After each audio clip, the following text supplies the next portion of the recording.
হরে কৃষ্ণ। শ্রদ্ধেয় সাধুগুরু বৈষ্ণব চরণে এই অভাজনের অসংখ্য দণ্ডবাদ। তা যাই হোক, আপনারা সুধী বৈষ্ণব, আপনাদের আমি কি শোনাবো এই হরিকথা কৃষ্ণ কথা। আমার না আছে কোনো শুদ্ধ ভক্তি, না আছে কোনো বিদ্যা বুদ্ধি। আমি অতি অধম, দুরাচারী, পাপাচারী।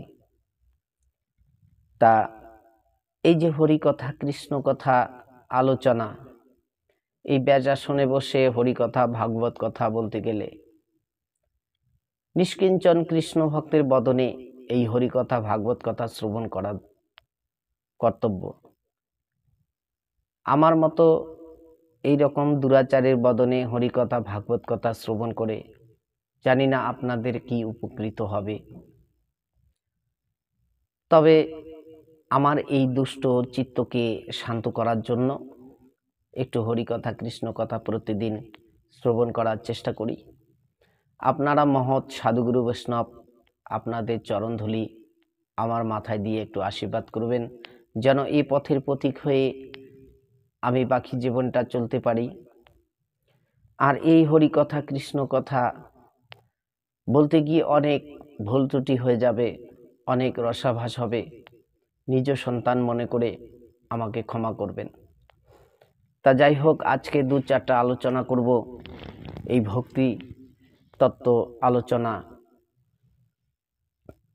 তা আগের পর্বে আমি আলোচনা করেছিলাম যে কি এই যে দরিদ্র ব্রাহ্মণ যে সনাতন গোস্বামীর কাছে পরশমণি পাথরটা চেয়েছিলেন বা নিয়েছিলেন, সেই পরশমণি পাথরটা আবার ফিরে নিয়ে এসে সেই সনাতন গোস্বামীর কাছে ফিরিয়ে দিলেন এবং সেখান থেকে নিয়ে যমুনার জলে ফেলে দিলেন। তা যখন এই খবরটা কোনো ধনাঢ্য ব্যক্তি পেলেন যে একজন ব্রাহ্মণ সেই পরশমণি রত্নটা ফেলে দিয়েছিলেন যমুনার জলে, তা এটাকে তোলার জন্য সেই ধনাঢ্য ব্যক্তি কি করলেন, যে হাতির পায়ে শিকল জিঞ্জির বেঁধে এবারে নামিয়ে দিলেন, যে ওই যে পরশমণি রত্নটা পাথরটা সেটা যেন তুলে নিয়ে আসে। তা অনেক চেষ্টা করলো, অনেক চেষ্টার পরেও সেটা সে খুঁজে পেল না। এবারে কি বলছে, মণি উঠাইতে বহু যতন করিল, হস্তিপদে জিঞ্জির বান্ধিয়া নামাইল, যমুনার জলে ইতি উতি ফিরাইতে, শিকল সুবর্ণ হইল ঠেলিয়া মণিতে।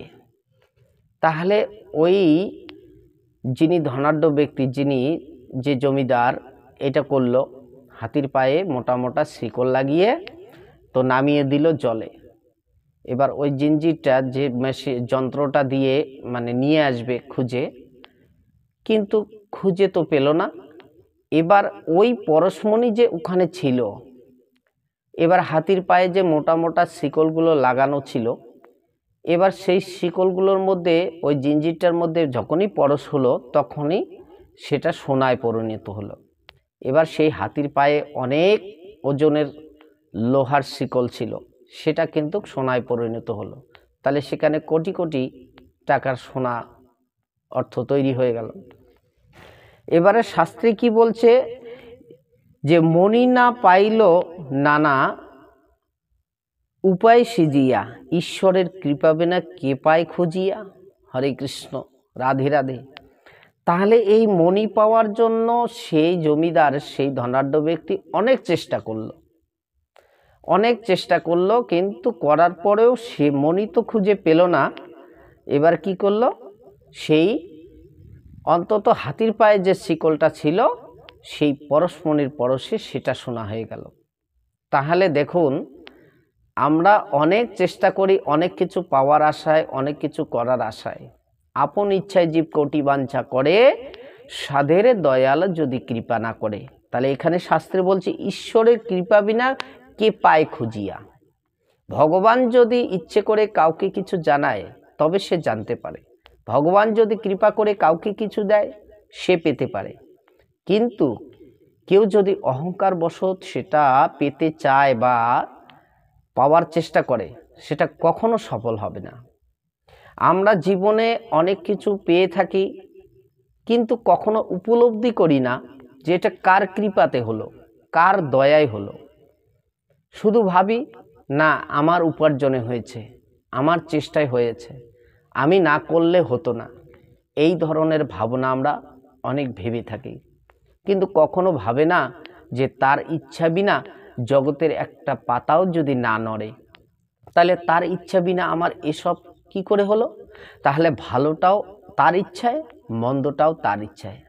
এই জন্য বলছে আপন ইচ্ছায় জীব কোটি বাঞ্ছা করে। সে নিজের খেয়াল খুশি মতো অনেক কিছু আশা করে, কামনা করে। তাহলে সাদের দয়াল যদি আমার কৃপা না করে, ভগবান যতক্ষণ কৃপা না করছে ততক্ষণ পর্যন্ত কোনো কিছুই সম্ভব নয়। তাহলে ভালোটাও আমার পক্ষে ভগবান, এবার মন্দটাও আমার পক্ষে ভগবান। অনেক সময় দেখুন মন্দ কিছু করার পরেও আমার মঙ্গল হচ্ছে। কি করে হচ্ছে? শাস্ত্র তার প্রমাণ। এই রকম শাস্ত্রে অনেক আছে। অমঙ্গলজনক কোনো কিছু আমাদের যদি সামনে এসে যায়, আমরা অনেক সময় বলে ফেলি কি, তো ভগবান আমাদের এটা অমঙ্গল করলো। না, ভগবান এটা আমাদের চোখে যেটা অমঙ্গল আমরা দেখতে পাচ্ছি, কিন্তু ভগবানের চোখে সেটা হচ্ছে মঙ্গল। সেই মুহূর্তে যদি আমার সেটা না ঘটতো, তাহলে আমার কি হতো? মৃত্যু হতো বা আমার অনেক ক্ষয়ক্ষতি হতো। কিন্তু এটা হওয়ার কারণে যেটা আমার জীবনে তাল হয়ে আসার কথা ছিল, সেটা তিল হয়ে সামান্য একটা কাটা ফুটে কিছুখানি রক্ত বেরিয়ে আমি মৃত্যুর হাত থেকে বেঁচে যেতে পারি বা বেঁচে গেলাম। এটা ভাবতে হবে। তার একটা দৃষ্টান্ত আমি বলছি, আপনারা শ্রবণ করুন। এক মন্ত্রী, তো এক রাজা শিকারে যাবে। তা যখন শিকারে যাবে, তার রাজপ্রাসাদ থেকে নামতে নামতে তার সিঁড়িগুলোর থেকে রাজা কোনো কারণে হোঁচট খেয়ে পড়ে গড়াতে গড়াতে নিচের দিকে চলে আসলো। আসার পরে তার বুড়ো আঙ্গুলটা, পায়ের বুড়ো আঙ্গুলটা ফেটে রক্ত বেরিয়ে গেল। তা ওই মুহূর্তে মন্ত্রী ছিল পাশে। মন্ত্রী বলছে, যাক, ভগবান যখন যা করে তাই মঙ্গল। রাজা শুনে রাগ, কি বলছো তুমি? আমি হোঁচট খেয়ে পড়ে আমার পায়ের বুড়ো আঙ্গুলটা ফেটে গেল, আর তুমি বলছো ভগবান যখন যা করে তাই মঙ্গল? দাঁড়াও, আমি ফিরে আসি শিকার থেকে, তারপরে তোমার বিচার হচ্ছে। এখন মন্ত্রী তো ভয়ে জড়সড়। রাজা এখন শিকার থেকে ফিরে এসে তো আমার শাস্তি ঘোষণা করবে, তাহলে আমার তো মৃত্যু অবধারিত। তো মন্ত্রী সারাদিনে চিন্তায় অস্থির হয়ে গিয়েছিল, কেন রাজা এই রাজদরবারে ফিরে আসলেই আমার মৃত্যু। রাজা চলে গেলেন জঙ্গলে। তা সেখানে এক জল্লাদ ছিল, সেখানে এক পাপিষ্ঠ ছিল। ও প্রতিদিন নরবলি দিত, প্রতিদিন পশু হত্যা করত। মায়ের চরণে পশু বলি দিত, মানুষ বলি দিত। তাহলে সেখানে গিয়ে এখন বলছে যে প্রথম যে শিকার সামনে যাকে পাবে তাকে ধরে এনে মায়ের চরণে তাকে বলি দিবে। এখন সেই দিন, এখন প্রথম শিকার ওই বেরিয়েই এখন সামনে পড়ে গিয়েছে ওই রাজা। এখন তার সহপাঠীকে বলছে, ধরে নিয়ে আসো তাকে, মায়ের চরণে বলি দেব। আজকের প্রথম বলি এই তো সামনে পেয়ে গেছি। এখন সেই রাজাকে ধরে নিয়ে আসে সেই সুরার ভিতরে যেখানে বলি দেওয়া হয়। তাহলে সেখানে গলা ঢুকিয়ে দেওয়া হয়েছে, খড়গ তুলেছে বলি দেবে। এমতো সময়ে লক্ষ্য পড়ে গেল ওই জল্লাদের যে কি সেই রাজার বুড়ো আঙ্গুল ফেটে গিয়েছে। তা এখন বলছে যে না না না, এই বলি চলবে না, এটা চলবে না। কেন? এটা খুদ হয়ে গিয়েছে, এই যে পা দিয়ে রক্ত বেরোচ্ছে, এটা মায়ের সেবায় দেওয়া যাবে না, এটা মায়ের চরণে বলি দেওয়া যাবে না, একে ছেড়ে দাও। কেন? একটা ভালো দেখে আনতে হবে, এটা খুদ হয়ে গেছে। তো রাজাকে ছেড়ে দিল। এবার দেওয়ার পরে সেই রাজা রাজ্যে ফিরে আসলো। তো মন্ত্রী দেখা মাত্রই তো ভয়ে মন্ত্রী জড়সড় হয়ে গেছে। তো প্রহরীকে দিয়ে রাজা ডেকেছে মন্ত্রীকে, যে মন্ত্রীকে আমার সামনে নিয়ে আসো। তো মন্ত্রী এসে তো একদম রাজার চরণে পড়ে গিয়েছে, মহারাজ আমাকে ক্ষমা করুন, আমি ভুলবশত কথাটা বলে ফেলেছি, আমাকে ক্ষমা করুন। তা তখন রাজা বলছে, না না না, তোমাকে আমি কোনো শাস্তি দেব না, তুমি আমার কাছে আসো, বসো, তোমার আসনে তুমি বসো। তুমি সকালবেলা যে কথাটা বলেছিলে, ভগবান যখন যা করে তাহাই মঙ্গল, আমি না বুঝে তোমাকে অনেক কটু কথা বলেছিলাম, কিন্তু আজকে প্রমাণ হয়ে গেল যে তুমি যে কথাটা বলেছিলে কথাটা আসলে সত্যি।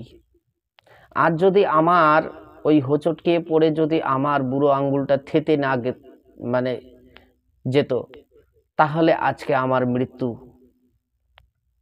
যেভাবে আমাকে জঙ্গলে ধরে নিয়ে গেল, আমাকে আজকে এই খড়গ দিয়ে বলি দিত। তা কাজে আমার এই খুদ হওয়ার কারণে আজকে আমি বেঁচে গেলাম মৃত্যুর হাত থেকে। কাজে তোমার কথাটা আসলে সত্যি, ভগবান যখন যা করে তাই মঙ্গল। আসলে ভগবান আমার মৃত্যু চায়নি, যার জন্য আমি এই হোঁচট খেয়ে পড়ে আমার এই আজকে হলো। এখন আমার বিশ্বাস হলো ভগবান কখনো কারো খারাপ চায় না, কখনো অমঙ্গল চায় না। ভগবান যখন যা করে তাই মঙ্গল। আসলে আমরা বুঝতে পারি না, অনুভবের দ্বারা আমরা বুঝতে পারি না যে ভগবান কি করছে আমাদের সঙ্গে, ভগবান কত ভালোবাসে আমাদেরকে। আমরা সেই ভালোবাসাটা নিতে জানি না, তার লীলাকে অবহেলা করি, তাচ্ছল্য করি। কাজে এই জন্য মানুষের দুটো নয়ন আছে, একটা নয়ন যতক্ষণ উদিত না হচ্ছে মানুষের হৃদয় মাঝে, ততক্ষণ পর্যন্ত সে এগুলো বুঝতে পারে না। কেন? যতক্ষণ পর্যন্ত জ্ঞান নয়নটা উদিত না হচ্ছে, ততক্ষণ পর্যন্ত সে এই তত্ত্ব, এই বস্তুগুলোকে সে উপলব্ধি করতে পারে না। এই চর্মচক্ষের দ্বারা আমরা অনেক কিছু দেখি, অনেক কিছু বিচার করি, ভালো জিনিসকেও আমরা ফেলে দেই, আর মন্দকে আমরা কাছে টেনে নেই। কিন্তু যখন জ্ঞান নয়নের উদয় হবে, তখন দেখবে যে এই জড় আর বিষয় ভোগ ভালো লাগে না। তখন সে সন্ধান করবে পারমার্থিক বস্তু কোথায় আছে, আধ্যাত্মিক তত্ত্ব কোথায় আছে, তখন সে সেই সন্ধানে ঘুরবে। হরে কৃষ্ণ। যাই হোক, এইভাবে তখন কি করলেন, সেই ধনাঢ্য ব্যক্তি এই মণি খুঁজে পেলেন না। কেন? ঈশ্বরের সেটা ইচ্ছা নেই যে সেখানকার মণি সেখানে থেকে গেল। মাঝখান থেকে কি হলো, ওই পরশমণি পরশে ওই হাতির পায়ে যে শিকলটা ছিল সেটা সোনায় পরিণত হলো। তাহলে কি বলছে যে এটা কেন করলেন? ভগবান এটা লীলা দেখিয়ে দিলেন। দেখো, একটা পরশমণি পাথরের সঙ্গে একটা বৈষ্ণব যে পরশমণি পাথর, তার উদাহরণ শাস্ত্রে দেখিয়ে দিলেন, ভগবান লীলা দ্বারে দেখিয়ে দিলেন যে কি, যে গোস্বামীর লীলা হয় অনন্ত অপার, পরম পবিত্র পদে পদে চমৎকার, সব কে কহিতে পারে কিঞ্চিত কহিল, আরো কিছু কহিবারে উৎসাহ বাড়িল। তাহলে দেখুন, তাহলে এই সাধুগুরু বৈষ্ণব হচ্ছে পরশমণি।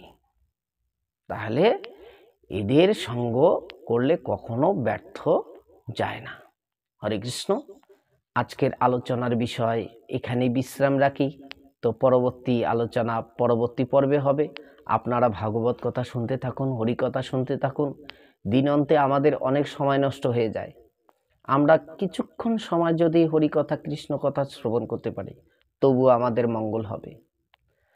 হরে কৃষ্ণ। যদি আমার এই হরিকথা, কৃষ্ণ কথা, ভাগবত আলোচনা আপনাদের ভালো লাগে, তো অবশ্যই বন্ধু বান্ধবদের শেয়ার করুন, আর চ্যানেলটি অবশ্যই সাবস্ক্রাইব করুন। রাধে রাধে। সুখে থাকুন, শান্তিতে থাকুন, ভগবানের নাম করুন। রাধে রাধে।